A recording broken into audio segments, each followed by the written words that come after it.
जय Hind, welcome back to the channel. दोस्तों, संविधान में हम आज परिसीमन पढ़ते हैं। सब परिसीमन आयोग।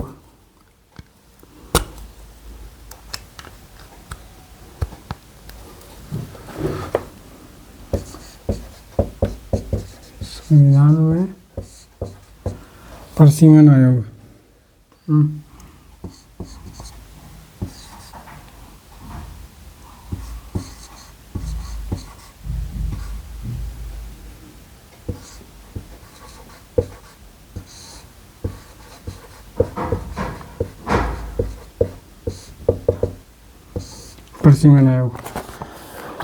परिसीमन आयोग की संविधान के परिसीमन आयोग के संबंध में कोई स्पष्ट निर्देश नहीं दिया गया है। अनुच्छेद 82 के आर्टिकल 82 के अंतर्गत 82 में प्रत्येक जनगणना की समाप्ति पर लोकसभा और राज्यसभा के निर्वाचन क्षेत्रों के विभाजन एवं पुनः समायोजन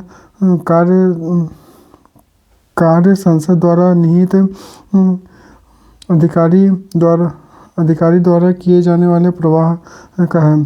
42वें संविधान संशोधन अधिनियम द्वारा संविधान के अनुच्छेद 82 में संशोधन कर परिसीमन पर वर्ष 2000 तक के लिए रोक लगा दी गई थी। 34वें संविधान संशोधन अधिनियम 2001 के द्वारा संविधान के अनुच्छेद 82 और 170(3) के शर्तों में संशोधन किया गया, जिसके अनुसार देश में लोकसभा विधानसभा की सीटों में 2026 तक के कोई वृद्धि अथवा कमी नहीं की जाएगी। परिसीमन आयोग 2002 का गठन 12 जुलाई 2002 को न्यायमूर्ति कुलदीप सिंह की अध्यक्षता में किया गया। इस आयोग की सिफारिश को केंद्रीय मंत्रिमंडल के 10 जनवरी 2008 को मंजूरी प्रदान की। नए परिसीमन में लोकसभा की आरक्षित सीटों की संख्या बढ़ाई जाएगी। नया परिसीमन 2001 की जनगणना के आधार पर किया जाएगा। परिसीमन आयोग के देश के मुख्य निर्वाचन आयुक्त सहित सभी राज्य एवं केंद्र शासित प्रदेशों के निर्वाचन आयुक्त एक आयोग के सदस्य हैं। इस आयोग के सदस्य हैं। परिसीमन आयोग का प्रमुख कार्य हाल ही में जनगणना के आधार पर विभिन्न विधानसभाओं एवं लोकसभा के निर्वाचन क्षेत्रों की सीमा का पुनः सीमांकन करना होता है। परिसीमन आयोग के आदेशों को किसी भी न्यायालय में चुनौती नहीं दी जा सकती है। परिसीमन आयोग के आदेशों को लोकसभा एवं संबंधित राज्य विधान सभा में रखा जाता है, किंतु लोकसभा एवं राज्य विधान सभा परिसीमन आयोग के आदेशों में कोई सुझाव या संशोधन नहीं कर सकता है। परिसीमन आयोग द्वारा प्रत्येक राज्य के प्रतिनिधित्व में कोई बदलाव नहीं किया जा सकता है, किंतु जनगणना के आधार पर समुचित जाति, अनुसूचित जाति एवं अनुसूचित जनजाति की संबंधित सीटों में परिवर्तन कर सकते हैं। संवैधानिक आयोग, निर्वाचन आयोग, लोकसभा आयोग, राज्य लोकसभा आयोग, वित्त आयोग, वस्तु एवं सेवा कर परिषद, राष्ट्रीय अनुसूचित जाति, राष्ट्रीय पिछड़ा वर्ग आयोग, भाषा अल्पसंख्यक वर्गों के लिए विशेष अधिकार, भारत का नियंत्रण एवं महालेखा परीक्षक, भारत में महान्यायवादी, राज्य के अधिवक्ता एवं संवैधानिक विधि की संरचना। सांविधिक आयोग, संवैधानिक आयोग, सांविधिक आयोग, नीति आयोग, राष्ट्रीय मानवाधिकार आयोग, राज्य मानवाधिकार आयोग, राष्ट्रीय महिला आयोग, राष्ट्रीय बाल अधिकार संरक्षण आयोग, राष्ट्रीय अल्पसंख्यक आयोग, केंद्र सूचना आयोग, राज्य सूचना आयोग और केंद्रीय सतर्कता आयोग। नए परिसीमन के बाद आरक्षित सीटें। अनुसूचित जाति के पहले 79 सीटें थीं, अब बढ़कर 84 सीटें हैं। अनुसूचित जनजाति के पहले 41 सीटें थीं, अब बढ़कर 47 सीटें हैं। अनारक्षित सीटों की संख्या 412 सीटें हैं। अनारक्षित सीटों की संख्या 412। वैसे राज्य जिनका परिसीमन आयोग 2002 के द्वारा परिसीमन नहीं हो सका: असम, मणिपुर, अरुणाचल प्रदेश, नागालैंड, झारखंड। पूर्वोत्तर के 4 राज्यों में स्थानीय विरोध एवं अदालतों के स्थगन आदेश के कारण परिसीमन नहीं हो सका, जबकि झारखंड में सरकारी नीतियों के विपरीत आरक्षित सीटों कम होने के कारण यह परिसीमन पूरा नहीं हो सका। सीबीआई, केंद्रीय अन्वेषण ब्यूरो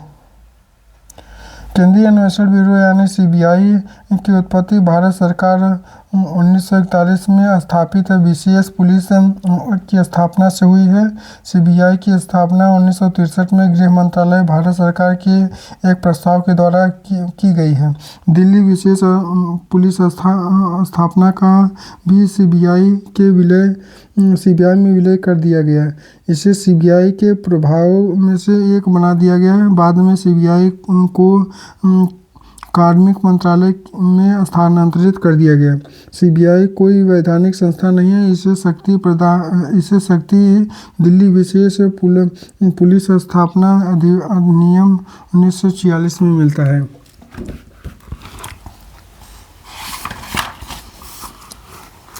सीबीआई केंद्र सरकार के मुख्य अनुसंधान एजेंसी है। शासन प्रशासन में भ्रष्टाचार की रोकथाम एवं सत्यनिष्ठा और ईमानदारी बनाए रखने में इसका एक महत्वपूर्ण भूमिका है। यह केंद्रीय सतर्कता आयोग एवं लोकपाल की सहायता करता है। एनआईए और सीबीआई द्वारा जांच किए जाने वाले विषयों की प्रकृति में अंतर होता है। एनआईए की स्थापना 2008 में मुंबई आतंकी हमले के बाद हुई थी। केवल आंतरिक घटनाएं एवं केवल आतंकी घटनाएं एवं आतंकियों के वित्त पोषण एवं अन्य आतंकवाद से जुड़े हुए अपराधों की जांच के लिए वही सीबीआई भ्रष्टाचार, आर्थिक अपराध एवं गंभीर एवं संगठित अपराध से जुड़े हुए मामले की अनुसंधान करता है। सीबीआई का वाक्य मोटो है उद्यम, निष्पक्षता एवं ईमानदारी।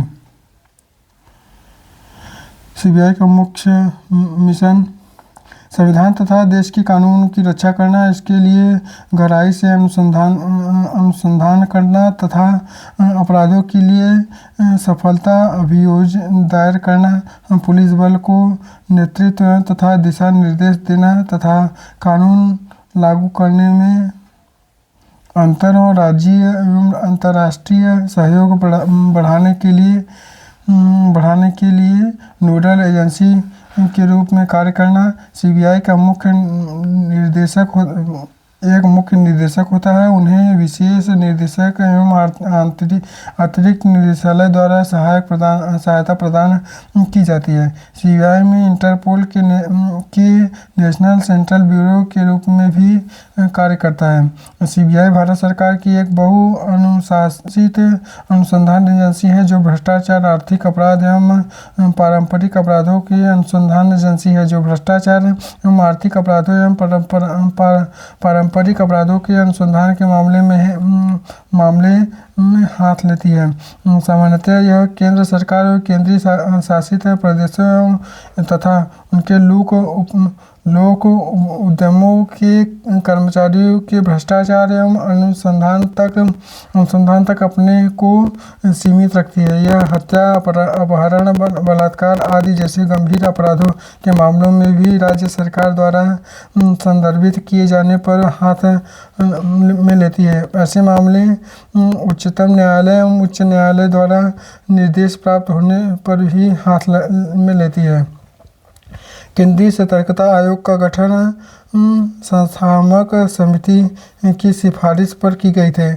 इसका गठन तत्कालीन लाल बहादुर शास्त्री ने किया था। गठन के समय वह न तो एक संवैधानिक संस्था थी न तो संवैधानिक संस्था थी। बाद में इस केंद्रीय सतर्कता आयोग अधिनियम 2003 के द्वारा वैधानिक दर्जा प्राप्त हो गया था। भारत की संचित निधि। भारत की संचित निधि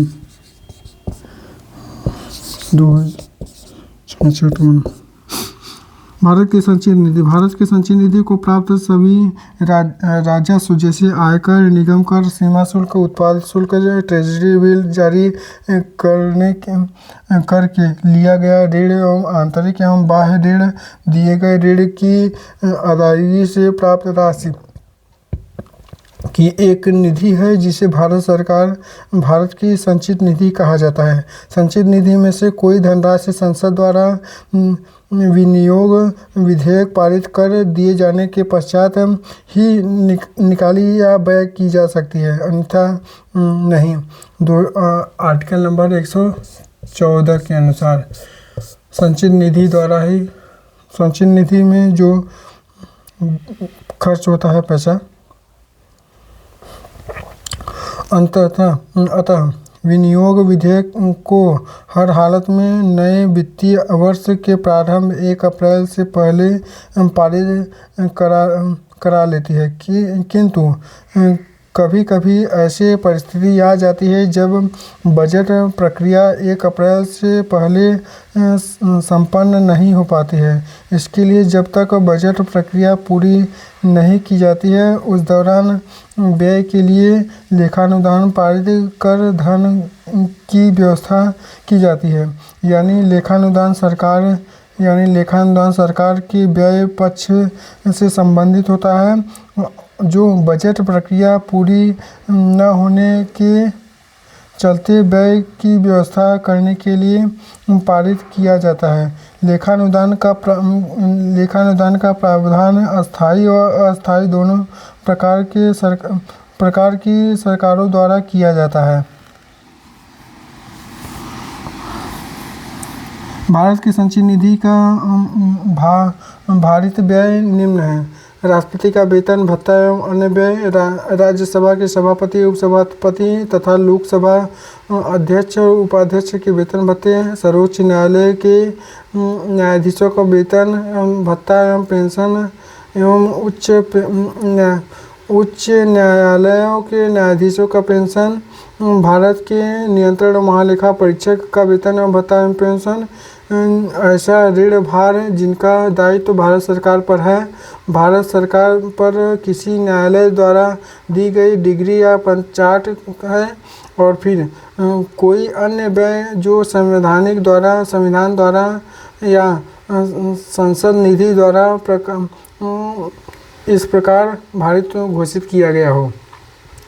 चुनाव वर्ष में लोकसभा के विघटन से पहले नई सरकार के गठन होने तक वित्तीय वर्ष एक भाग के लिए व्यय की व्यवस्था के लिए अंतरिम बजट का प्रावधान है। लेखानुदान एवं आंतरिक बजट के बीच अंतर यह होता है कि लेखानुदान पारित करने का कारण व्यय के लिए धन की व्यवस्था करना होता है, जबकि अंतरिम बजट यह होता है कि व्यय एवं प्राप्ति दोनों का विवरण होता है। अंतरिम बजट का सामान्य बजट से इस रूप से अलग होता है कि उसे चुनावी वर्ष में नई सरकार के गठन तक अवधि के लिए किया जाता है। आगे नई सरकार अपने हिसाब से बजट प्रस्तुत करती है। और अगला, भारत के लोक वित्त पर संसदीय नियंत्रण की विधियां। अगला, भारत के लोक वित्त पर संसदीय नियंत्रण की विधियां। संसद के सम्मुख वार्षिक वित्तीय विवरण का प्रस्तुत किया जाना, लोक वित्त पर नियंत्रण रखने के लिए अनुच्छेद 112 में प्रावधान है कि राष्ट्रपति प्रत्येक वित्तीय वर्ष के संदर्भ में संसद के दोनों सदनों के समक्ष वार्षिक वित्तीय विवरण प्रस्तुत करता है। विनियोग विधेयक के पारित होने के बाद भारत की संचित निधि में मुद्रा निकाली जाती है। भारत के संचित निधि की राशि तभी निकाली जा सकती है जब इनके लिए विनियोग विधेयक को पारित करा लिया जाए। अनुपूरक अनुदान तथा लेखानुदान का प्रावधान। अनुपूरक अनुदान एवं लेखानुदान के माध्यम से लोक वित्त पर प्रभावी नियंत्रण रखा जाता है। अनुपूरक अनुदान की मांग को उस समय सरकार के द्वारा लोकसभा में लाया जाता है जब कभी वित्तीय वर्ष की समाप्ति के पहले सरकार को यह अनुभव हो जाता है कि पहले स्वीकृत किए गए अनुदान एवं उस प्रयोजन के लिए अपर्याप्त हैं। इसी प्रकार 1 अप्रैल से पूर्व सरकार नियोजित विनियोग विधेयक पारित नहीं करा पाती है तो सरकार लेखा अनुदान के माध्यम से तब तक खर्च का प्रबंधन करती है जब तक कि पुनः विनियोग विधेयक पारित न कर लिया जाए। ऐसे सामान्यतः चुनावी वर्ष एवं लोकसभा के विघटन होने के स्थिति में होता है। संसद में वित्तीय विधेयक का प्रस्तुत किया जाना। संसद में वित्तीय विधेयक का प्रस्तुत द्वारा लोक वित्त पर नियंत्रण रखा जाता है। वित्त विधेयक को बजट सत्र में विनियोग विधेयक के साथ साथ पारित किया जाता है। 37 भारत के आकस्मिक निधि अनुच्छेद 267 संविधान का संसद एवं राज्य विधान मंडल के अस्थायी मंडल को यथास्थिति भारत एवं राज्य के आकस्मिक निधि सर्जित करने की शक्ति देता है।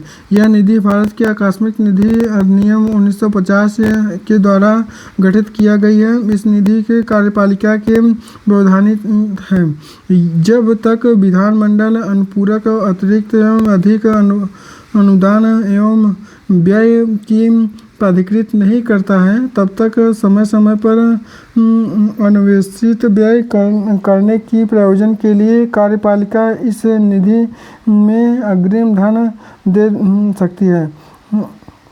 इस अधिनियम में इस निधि में कितनी रकम हो या फिर समुचित विधानमंडल विनियमित करेगा। संविधान में संशोधन। संविधान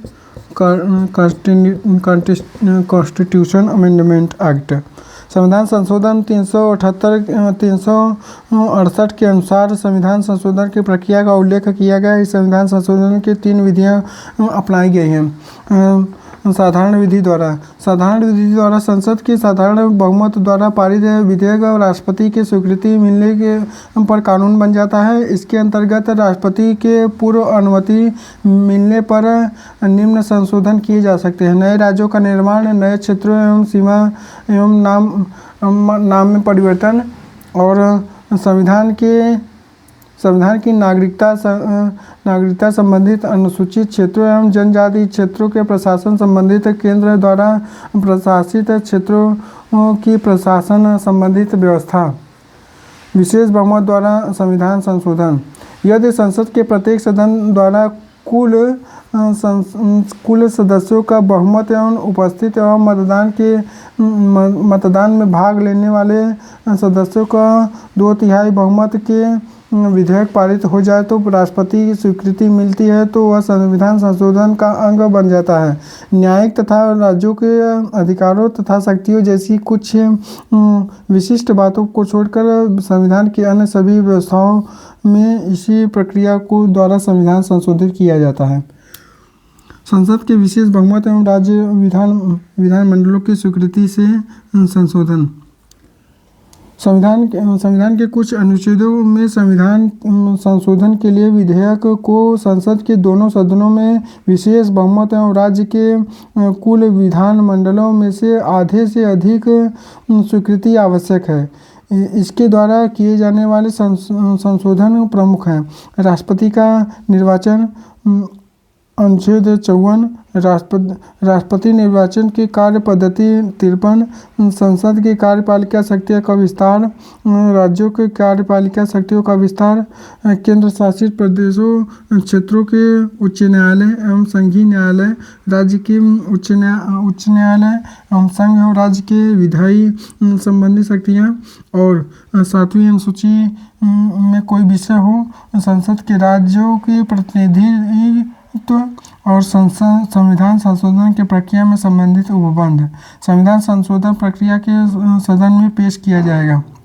विधेयक किसी भी सदन में पेश किया जा सकता है। केशवानंद भारती 1973 में संविधान सर्वोच्च न्यायालय में यह निर्णय दिया था कि संविधान संशोधन के प्रावधान में संशोधन कर सकता है, प्रावधानों में संशोधन कर सकता है, लेकिन उसे मूल ढांचे को नष्ट नहीं कर सकता है।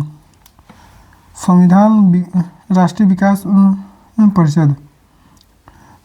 विकास परिषद योजना के निर्माणों में राज्य की भागीदारी होना चाहिए। इस विचार को स्वीकार करते हुए सरकार ने एक प्रस्ताव द्वारा 6 अगस्त 1952 को राष्ट्रीय विकास परिषद का गठन किया। अंततः यह न तो संवैधानिक निकाय है और न संविधिक निकाय है। प्रधानमंत्री परिषद का अध्यक्ष होता है। योजना आयोग का सचिव ही इसका सचिव होता है। भारतीय संघ में सभी राज्यों के मुख्यमंत्री एवं योजना आयोग के सभी सदस्य इनके पदेन सदस्य होते हैं। राष्ट्रीय विकास परिषद का मुख्य कार्य केंद्र एवं राज्य सरकार और योजना आयोग के बीच सेतु की तरह कार्य करता है। समर्थन के राष्ट्रीय विकास परिषद के सुपर कैबिनेट की संख्या दी थी। भारतीय राज्य व्यवस्था में वरीयता क्रम। भारतीय राज्य व्यवस्था के विभिन्न पदाधिकारियों के वरीयता क्रम है। राष्ट्रपति, उपराष्ट्रपति, प्रधानमंत्री, राज्यों के राज्यपाल अपने राज्यों में, भूतपूर्व राष्ट्रपति, उप प्रधानमंत्री, भारत का मुख्य न्यायाधीश एवं लोकसभा अध्यक्ष, केंद्रीय कैबिनेट मंत्री, राज्य के मुख्यमंत्री अपने राज्यों में, नीति आयोग के उपाध्यक्ष एवं पूर्व प्रधानमंत्री एवं संसद के विपक्ष के नेता, भारत रत्न सम्मान धारक, राजदूत, राज्यों के मुख्यमंत्री, राज्यों के राज्यपाल अपने राज्यों के बाहर, उच्चतम न्यायालय के न्यायाधीश, मुख्य न्यायाधीश, आयुक्त, भारत का नियंत्रण महालेखा परीक्षक, राज्यसभा का उपसभापति, लोकसभा का उपाध्यक्ष, योजना आयोग के सदस्य तथा केंद्र में राज्य मंत्री, भारत के महान्यायवादी और मंत्रिमंडल के सचिव, उपराज्यपाल अपने केंद्र शासित प्रदेशों में, जनरल तथा उनके समान रैंक वाले सेना अध्यक्ष। भारत रत्न एकमात्र ऐसा पुरस्कार है जिसके वरीयता अनुक्रम में स्थान दिया गया है। मुख्य चुनाव आयुक्त श्री शेषन के आग्रह पर सरकार ने मुख्य चुनाव आयुक्त को 9 क की स्थिति प्रदान की है, यानी उच्चतम न्यायालय के न्यायाधीश के समक्ष दर्जा। एक संशोधन अगस्त 93 में किया गया था। राज्यसभा कल। जय हिंद। वीडियो को लाइक करें और चैनल को ज़रूर से ज़रूर सब्सक्राइब कर दें। Thank you.